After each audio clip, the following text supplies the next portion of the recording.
오늘 우리가 통독표를 따라서 읽은 본문 중에 33절부터 50절에 나오는 예수님의 세 가지 가르침을 보면은 얼핏 보면은 다른 내용의 가르침들을 연속적으로 나열하신 것 같지만 실제로는 한 주제를 가지고 맥락이 이어지는 내용들입니다. 그것은 바로 제자로 부름받은 우리가 따라야 될 하나님 나라의 법칙이 세상과 다른 것이고 그것을 실행하는 것이 우리의 정체성이 된다라고 예수님께서 이야기를 하고 계신 것입니다. 그 이야기의 발단을 보면은 이렇습니다. 33절에 예수님과 제자들이 가버나움으로 이동하신 후에 예수님께서 집안에 계실 때 제자들에게 물으셨습니다. 너희가 길에서 무슨 일로 다투었느냐? 제자들은 잠잠했습니다.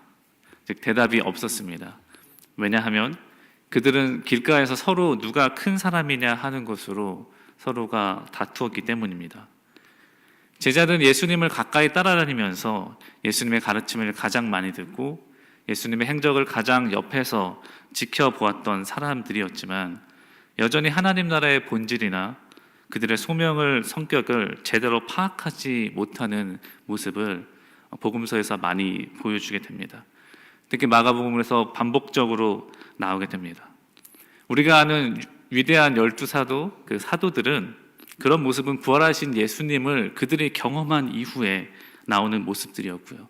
그 이전의 복음서에서 그려지는 그들의 모습은 예수님의 말씀과 행동을 잘 이해하지 못하는 마치 우리들과 같은 모습들을 대표해주는 그런 모습들을 보여주고 있습니다. 오늘도 그 중에 하나로 그들이 가버나움으로 오는 동안에 누가 가장 큰 자이냐 하는 그런 유치한 싸움을 그들이 벌였던 것입니다. 예수님께서 그 전에 앞선 본문에서 변화산에서 변화하는 모습을 보이시고 이제 십자가를 지러 예루살렘에 올라가는 그 길들을 준비하고 계시는 그 와중에 그들 중에 누가 가장 큰 사람이냐를 가지고 다툼을 벌일 정도로 유치한 행동을 하고 있었던 것입니다. 그래서 예수님이 무엇 때문에 다투었냐고 물어보셨을 때 제자들이 대답이 없었던 이유는 예수님이 그것을 알고 물어보신 것에 대해 아마 뜨끔했기 때문일 것입니다. 그들이 혼날 만한 이름을 직감적으로 알았기 때문입니다. 35절에서 예수님은 제자들이 대답이 없었지만 그들의 마음을 아시고 그들을 모아서 생각을 교정해 주시기 시작하십니다. 하나님 나라에서 큰 자가 되는 것은 세상의 법칙과 반대라고 이야기를 하고 계십니다. 35절에 이렇게 얘기하십니다. 누구든지 첫째가 되고자 하면 그는 모든 사람의 꼴찌가 되어서 모든 사람을 섬겨야 한다라고 이야기하셨습니다. 세상에서는 남들보다 높이 올라가고 많이 이루는 사람이 첫 번째가 되지만 예수님께서는 하나님 나라에서는 그 위치가 역전된다고 이야기하고 계십니다. 그리고 이야기하는 것이 모든 사람을 섬겨야 한다고 이야기하고 계십니다. 이 모든 사람의 섬겨야 한다, 모든 사람의 디아코노스가 되라는 이 말은 모든 사람의 시종 또는 하인이 되라는 말이 그 원문의 의미에 가깝습니다. 단순히 양보할 것을 이야기하지 않으시고 마지막 사람이 되라고 하시고요. 첫 번째 그냥 살아서 친절을 베풀라는 수준이 아닌 모두를 섬기는 종이 되기까지 하라고 이야기를 하고 계십니다. 예수님께서 왜 이렇게 세상의 이야기와 다르다 못해서 급진적이기까지 한 말씀을 하셨겠습니까? 그것은 바로 예수님께서 우리를 포함한 제자들에게 강조해서 가르쳐 주고 싶으셨던 하나님 나라의 역전된 가치는 바로 겸손함과 섬김이었기 때문입니다. 이 두 가지가 하나님 나라에서 진정으로 큰 자가 되는 길이라는 것을 가르쳐 주고 싶으셨기 때문입니다. 그래서 예수님께서는 바로 다음 되는 36절, 37절에서 그 예로서 어린아이 하나를 세우시고 껴안아 주시고 말씀하십니다. 누구든지 내 이름으로 이런 어린이들 가운데 하나를 영접하면 그는 나를 영접하는 것이요 누구든지 나를 영접하는 사람은 나를 영접하는 것보다 나를 보내신 분을 영접하는 것이다. 예수님께서 왜 어린아이를 예로 들으셨겠습니까? 그냥 우연히 그 아이가 옆에 있어서가 아니라 어린아이를 통해서 가르쳐주고 싶으신 것이 있으셨던 것입니다. 예수님 당시 어린아이는 부유층이나 귀족 같은 특권 계층이 아닌 다음에는 현대사와 같이 잘 보호받는 위치와 권리를 누리던 존재가 아니었습니다. 어린이들의 권리가 신장되고 모두가 교육과 보호의 혜택을 받게 된 역사는 근대에 들어서였습니다. 그렇기 때문에 그보다 더 이전 시대에는 어린아이들의 처우는 사회에서 더 낮았습니다. 예를 들어서 고대 그리스에서는 부모는 신생아를 버려서 노출에 대해서 죽게 내버려둘 법적 권리가 있었다고 합니다. 그리고 이방 문화에서는 어린아이들에 대한 육체적 학대가 아주 자주 일어났습니다.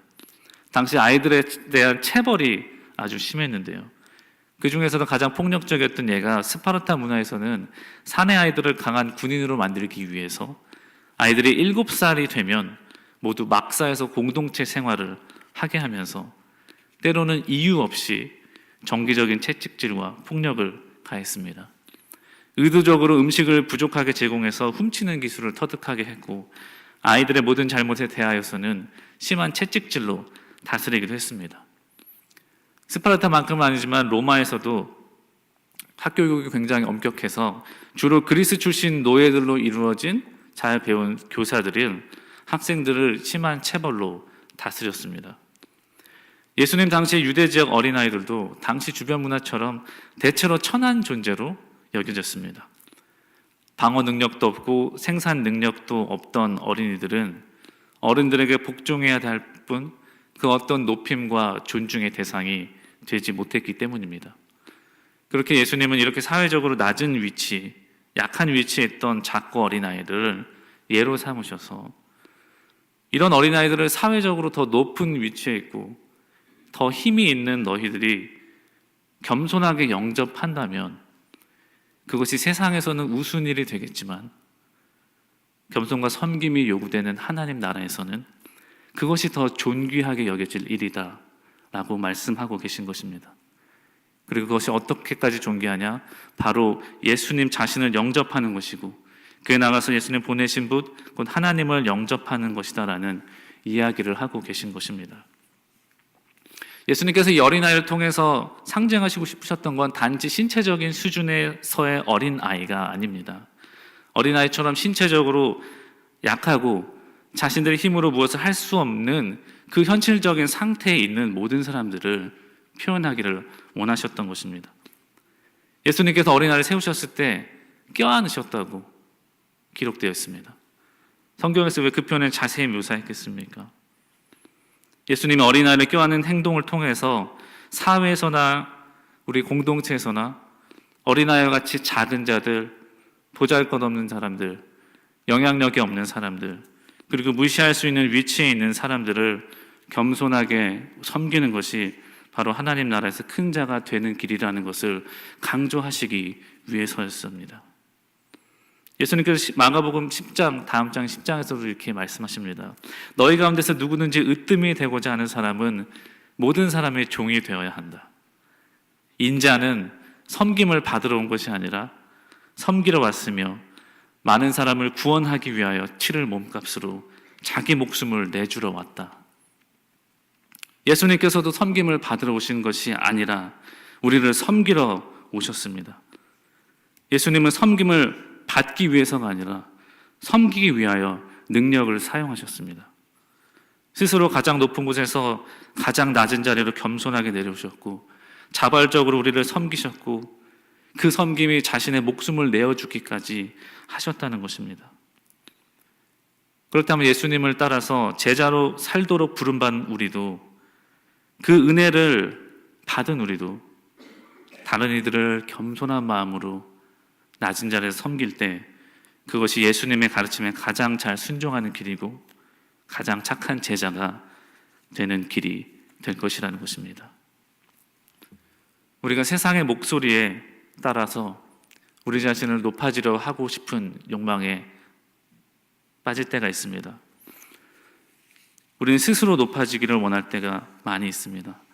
그러나 우리가 제자로 부름받고 삶으로 살아내야 되는 하나님 나라의 법칙은 그 반대라는 것을 오늘 말씀을 통해서 우리가 기억하기를 원합니다. 세상에서는 우리를 보고 커지라 하고 우리 보고 높아지라 하고 우리를 드러내라고 얘기합니다. 하지만 하나님은 그런 공로와 자신을 드러냄이 아닌 겸손과 섬김의 길을 마지막 사람이 되는 길을 따르라고 이해하고 계십니다. 우리는 어떤 목소리에 귀를 기울이고 계십니까? 어제 다른 교회 갔다가 그 목사님께서 다른 부분을 가지고 얘기하셨는데 이런 얘기 하셨습니다. 사람은 누구나 누군가의 목소리를 듣는다. 자신 내면의 목소리거나 다른 사람의 큰 목소리거나 아니면은 성령님의 목소리를 듣는가. 우리는 어떤 목소리에 귀를 기울이고 계십니까? 나보고 커지라고 하고 높아지라고 하는 세상의 목소리에 귀를 기울이고 계십니까? 아니면은 더 낮아지고 섬김의 모습을 보이는 것이 하나님 나라에서 큰 자가 되는 것이라는 예수님의 말씀에 귀를 기울이고 계십니까? 우리 마음속에 제자들처럼 내면에 은밀하게 세상의 목소리를 품고 있는지 우리가 다시 한번 점검해 보기 원합니다. 예수님을 가장 가까이서 보고 쫓았던 사람들이지만 그들 마음 가운데는 은밀한 특권의식, 우월의식, 복록의식이 있었습니다. 우리 가운데 그런 것들이 없는가? 나는 과연 주님만을 높이는가? 아니면 주님을 섬기는 일을 통해 나를 높이기 원하는가? 우리가 이 사순절 기간에 다시 한번 점검해야 될 주님의 말씀인 줄로 믿습니다.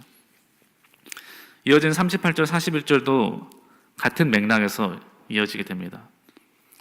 앞에서 섬김과 겸손이 하나님 나라의 높은 가치라는 것을 이해 못한 요한이 같은 맥락에서 이야기를 꺼냅니다. 예수님의 이름으로 귀신을 쫓아내는 사람들이 있는데 우리를 따르는 사람들이 아니기 때문에 자신들이 못하게 막았다는 것입니다. 요한은 귀신을 쫓는 것에 대한 그런 사역을 행하는 것에 대해서 일종의 특권의식이 있었던 것 같습니다. 그리고 그의 말에 따르면은 자신들의 그룹 외에는 그것이 비록 예수님의 이름으로 행하는 사역일지라도 하지 못하도록 막았던 것 같습니다. 요한은 이런 마음이었을 것입니다. 예수님, 섬김과 겸손 이거에 대해서 알았습니다. 그렇지만 이런 것은 어떻게 합니까? 저들이 허가받지 않고 우리 무리에 가입하지 않고 예수님의 이름으로 사역을 한다고 합니다. 저런 행위가 우리들이 갖고 있는 지위와 권위를 위협하는 게 아니겠습니까? 이렇게 묻고 있는 것입니다. 하나님의 일을 하는 데 있어서도 이런 우월의식과 무리를 구분짓는 행위를 하는 것입니다. 만약에 다른 이들이 예수님의 이름으로 귀신을 쫓아내었다면 그는 분명히 예수님을 믿는 사람들 틀림이 없었을 것입니다. 비록 제자들의 무리에 속하지 않았더라도 그들은 예수님께서 원하시는 일들을 하고 계셨던 것입니다. 그렇지만 요한은 그것보다는 그들이 예수님을 믿는가, 예수님이 원하시는 사역을 하는가가 아닌 자신들의 허락을 받았는가, 자신들의 패거리인가를 따진 것입니다. 우리들에게 이런 의식이 하나님 나라에서는 독이 된다고 말씀하시는 것입니다. 하나님 나라에 있어서는 우리가 하나님 앞에서 주장할 수 있는 그 어떤 특권의식, 공로의식이 없음을 우리가 사순절 기간에 기억하기 원합니다. 바울이 빌립보서 1장 18절에서 이렇게 이야기했습니다. 그렇지만 어떻습니까? 거짓된 마음으로 하든지 참된 마음으로 하든지 어떤 식으로 하든지 결국 그리스도가 전해지는 것입니다. 결국 그리스도가 전해지는 것입니다. 나는 그것을 기뻐합니다. 앞으로도 또한 기뻐할 것입니다. 어찌되었든 그리스도가 전해지는 일을 기뻐하는 것이 우리에게 우선이라는 것입니다. 내가 드러나고 내 공로가 보장되는 것이 아닌 우리의 유일한 자랑, 유일한 기쁨, 그리스도가 전해지는 것, 그것이 우리가 관심 가져야 될 길이라는 것입니다. 세상은 우리를 드러내라 하지만, 세상은 우리가 했던 일을 인정받으라고 하지만, 바울처럼 우리는 오직 주님을 드러내라, 그것을 기뻐하는 것이 하나님 나라를 이루어가는 길이라는 것입니다. 그래서 예수님께서 말씀하십니다. 막지 말아라. 반대하지 않는 사람은 우리를 지지하는 사람이다. 무엇을 지지합니까? 예수님을 이루시려는 주님을 드러내는 일, 바로 하나님 나라의 일을 지지하는 것입니다. 우리가 우리의 행위와 공로가 아닌, 우리의 위치와 처우가 아닌 하나님 나라의 일을 우리 삶 가운데 이뤄가면서 겸손하게 섬김의 본을 이루어가는데 관심을 갖는 우리들이 되기를 간절히 소망합니다.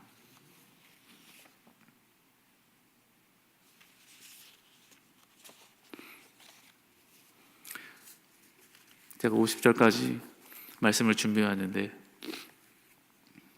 출근해야 되시는 분들이 계신 줄 믿기 때문에 이 은혜로운 말씀은 내일로 이어서 함께 나누기를 간절히 소망합니다. 오늘 말씀을 기억하시기 원합니다.